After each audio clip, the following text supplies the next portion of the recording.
redenção, o sacrifício se atualizará. O Senhor esteja convosco. Ele está no meio de nós. Proclamação do Evangelho de Jesus Cristo segundo Mateus. Glória a vós, Senhor. Naquele tempo, João...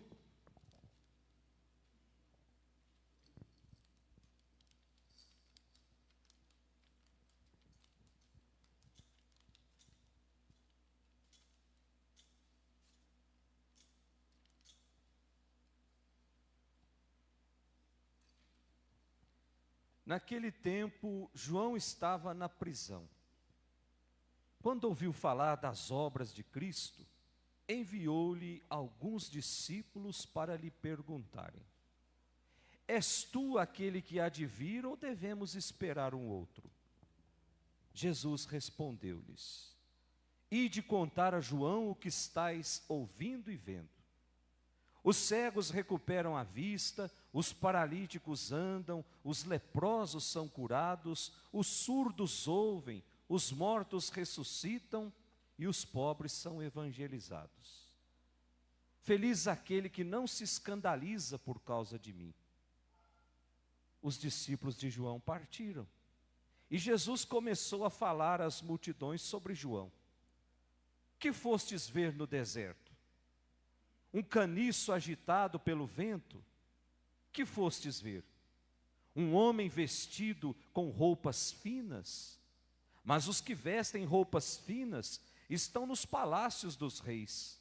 Então que fostes ver? Um profeta? Sim, eu vos afirmo, é alguém que é mais do que profeta. É dele que está escrito: eis que envio o meu mensageiro à tua frente. Ele vai preparar o teu caminho diante de ti. Em verdade vos digo, de todos os homens que já nasceram, nenhum é maior do que João Batista. No entanto, o menor no reino dos céus é maior do que ele. Palavra da salvação. Glória a vós, Senhor.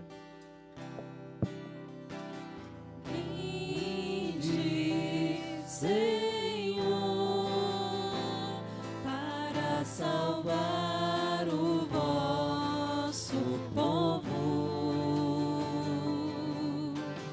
Vinde, Senhor, para salvar o vosso povo. Que as palavras do Santo Evangelho perdoem os nossos pecados. Amém. Podemos sentar. Nós chegamos ao domingo de número 3, terceiro domingo da nossa caminhada de tempo do Advento. Esse domingo é um domingo muito importante, porque nas entrelinhas do Evangelho nós vamos encontrar ali um apelo à alegria. Tanto é verdade que em algumas igrejas católicas, nesse dia, a cor nem é o roxo, a cor é o rosa, para lembrar que nós estamos próximos do Natal. Aliás, as duas vezes que o padre usa uma casula cor-de-rosa é no terceiro domingo da Quaresma e no terceiro domingo do tempo do Advento.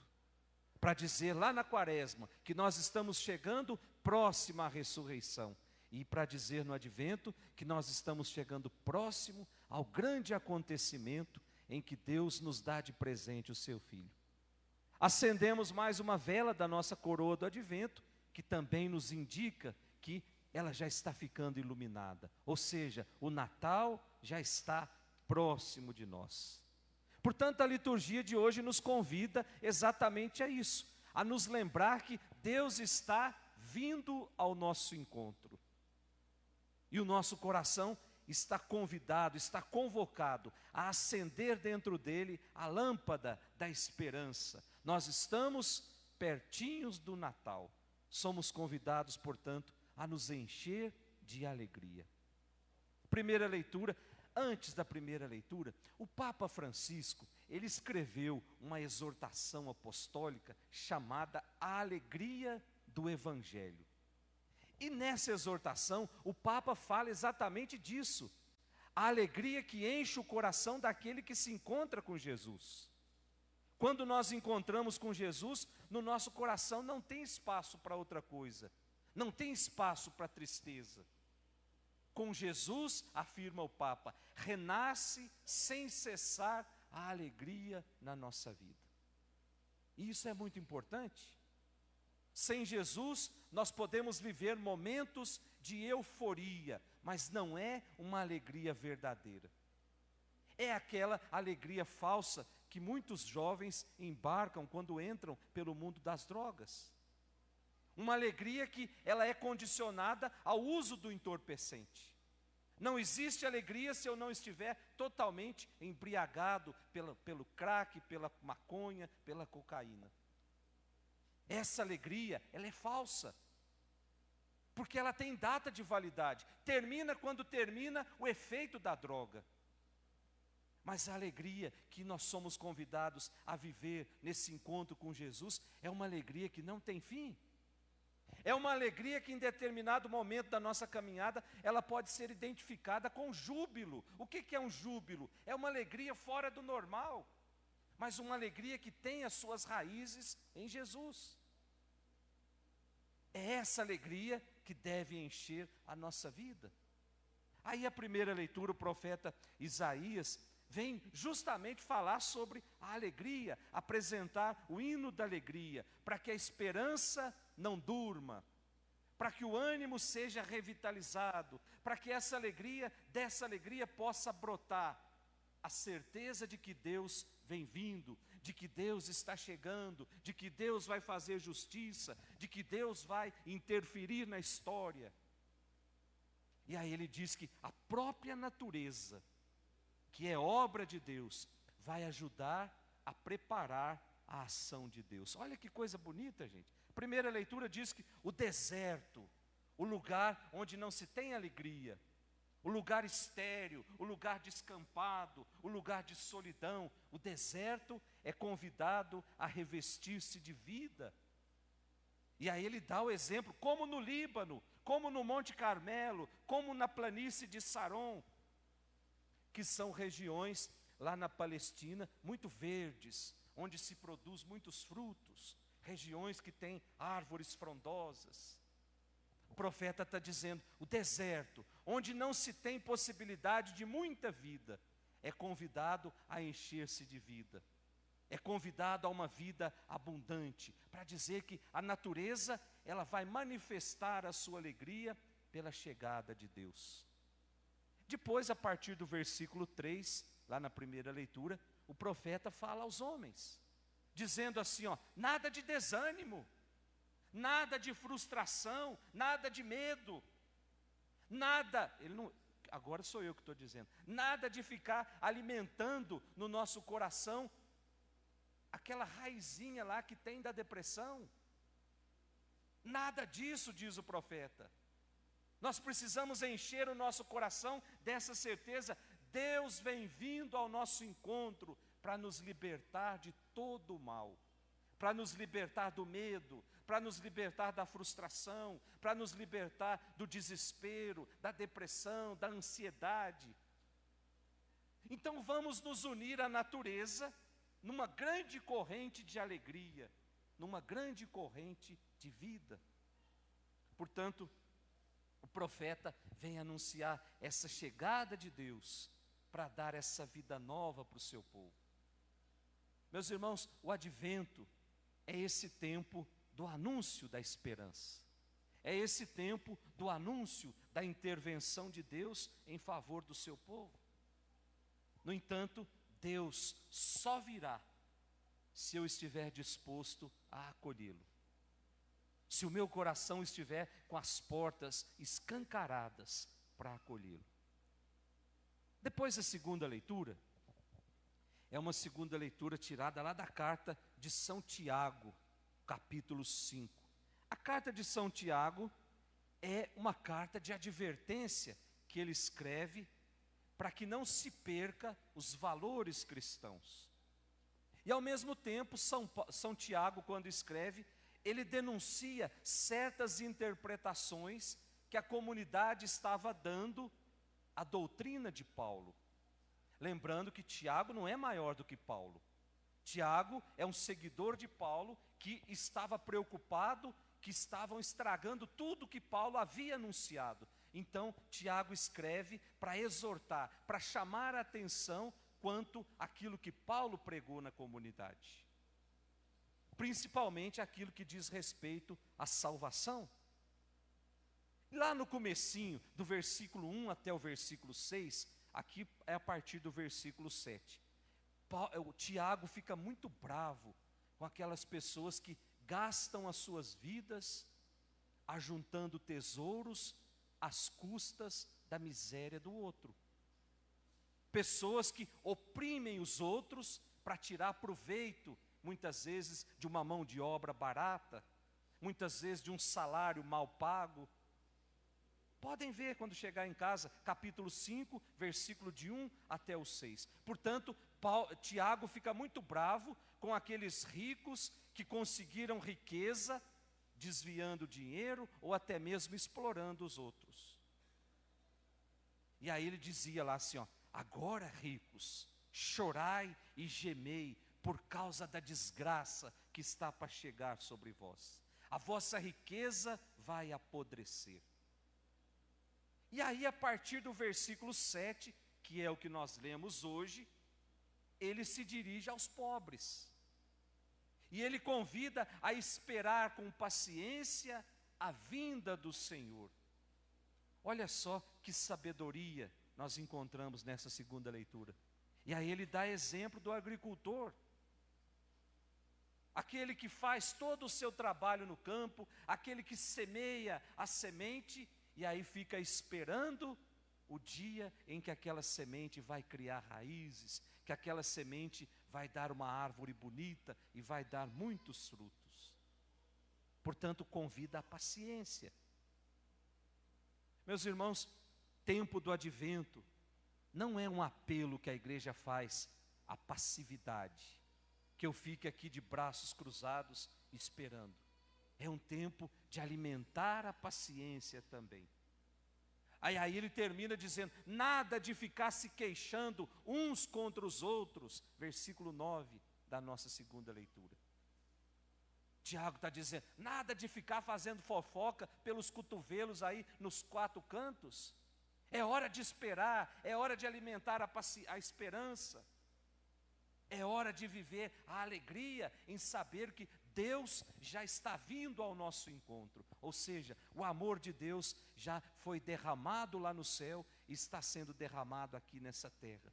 Lá na noite do Natal, nós vamos encontrar esse amor de Deus que vai se transformar numa pessoa. E por fim, o nosso evangelho de hoje, o evangelho de São Mateus, o capítulo 11, desenrola a cena aqui do evangelho a partir de uma pergunta feita por alguns discípulos de João. Começa o evangelho dizendo assim: naquele tempo, João estava na prisão. E lá da prisão, João fica sabendo que Jesus estava fazendo algumas coisas. Só que aquilo que Jesus estava fazendo não era aquilo que João esperava que Jesus fosse fazer. João pregava que Jesus viria para lançar fogo sobre a terra, que Jesus viria para castigar os maus, que Jesus viria para apontar o dedo na cara dos pecadores. E de repente Jesus faz tudo ao contrário. Aquilo que João anunciou, Jesus não está fazendo. Jesus começa a se aproximar dos pecadores. Jesus começa a conviver com os impuros. Jesus senta à mesa com o pecador. Jesus vai até uma prostituta. Ou seja, Jesus mostra que Deus não é um Deus juiz ou justiceiro. Deus é o Deus de amor. Então João Batista fica meio que desorientado. E aí João chama lá alguns dos seus discípulos e fala: vai lá até Jesus e pergunta se é Ele mesmo que nós estamos esperando. Como é que está a pergunta aí no versículo 3? És tu aquele que há de vir ou devemos esperar outro? Ou seja, João não estava acreditando que Jesus fosse o Cristo. João estava esperando alguém mais severo, alguém mais bravo, mais justiceiro. E aí Jesus responde a pergunta: vai dizer para João o que é que vocês estão vendo aqui? Vai lá dizer para João que tem surdos ouvindo, mudos falando, coxos sendo curados, pobres sendo evangelizados. E aí o evangelho diz que os discípulos de João vão embora. Aí Jesus chama aquelas pessoas que estavam à sua volta e começa a falar de João. Se fosse nos tempos de hoje, ou se não fosse com Jesus, certamente a gente não iria falar o que Jesus falou. Quando alguém vem questionar, e aí vai embora, o que a gente fica? Fica procurando um defeito na pessoa para valorizar aquele defeito. Aí, ó, veio falar de mim, mas ó o que ele faz. E Jesus faz totalmente o contrário. Jesus chama as multidões que estavam perto dele e começa a falar de João. E quando Jesus se dirige a João, ele diz, ao povo, ele diz: o que é que vocês foram ver lá no deserto? Uma cana agitada pelo vento? Gente, uma cana agitada pelo... A cana, ela não tem tronco. A cana é uma haste só. Dependendo do vento, ela dobra para um lado e dobra para o outro. E Jesus deixa muito claro que João não era uma cana agitada pelo vento. João era um profeta de uma verdade única. João não pregava de acordo com o vento. Diante de certas pessoas, João falava bonito, e depois, diante de outro grupo, João falava bonito, mas não tinha sintonia naquilo que João pregava. Jesus deixa muito claro, João não era assim. João pregava a verdade, era um profeta de uma verdade única. Portanto, não era algo que era agitado pelo vento, mas era algo firme. E a firmeza de João era tamanha que ele não tinha medo de apontar o erro na cara dos outros. Foi isso que ele fez com Herodes. Herodes, que estava vivendo maritalmente com a sua cunhada. E João tem a coragem de apontar na cara de Herodes. Tanto é verdade que a cunhada de Herodes, que a esposa de Herodes fica furiosa com João. E aí a gente sabe da cena. Teve uma festa, e aí convidaram todo mundo, e Herotíades, a filha de Herotíades, dançou nessa festa e agradou todos os convidados. E aí Herodes chama a filha de Herotíades e fala: pode pedir o que você quiser que eu te dou. E ele é ousado em dizer: você pode pedir até a metade de tudo que eu tenho que eu te dou. Ele não podia negar, ele fez uma promessa na frente de todo mundo. Prestem atenção, gente, aquela mulher, ela tinha a possibilidade de se tornar a mulher mais rica da sua época, se ela escolhesse a metade de todos os bens de Herodes. Mas aí o que ela escolheu? A cabeça de João Batista, que não valia nada, mas por uma mágoa que ela guardou no seu coração, e aquela mágoa fez com que ela pedisse a cabeça de João, a partir de uma verdade que João disse para ela. Olha só o estrago que um coração não curado pode fazer na nossa vida. A gente deixa muitas bênçãos e muitas graças para trás, porque a gente fica vivendo atrás de mágoa e de ressentimento. Quem não é capaz de limpar tudo isso do coração, nunca vai experimentar um milagre de verdade na sua vida. Nunca vai experimentar aquilo que Deus tem de melhor para nos oferecer. Portanto, meus irmãos, o valor de um profeta não se mede pelo ambiente social que ele frequenta, pelas roupas finas que ele usa, pelos bens que ele possui. O valor de um profeta não está nos espetáculos que ele faz, no show da fé, nem tampouco na capacidade de ajuntar multidões em torno de si. O valor de um profeta está na verdade daquilo que ele diz, está na coerência entre a vida e o que ele prega, está na integridade moral e espiritual. E aí Jesus vem dizer: esses são grandes diante de Deus. Lá no versículo 11. Então peçamos nessa Eucaristia que Deus nos conceda essa graça. Que tenhamos a coragem de sermos homens e mulheres de uma verdade única, como João Batista. Louvado seja nosso Senhor Jesus Cristo. Alegria brota nos corações pela salvação.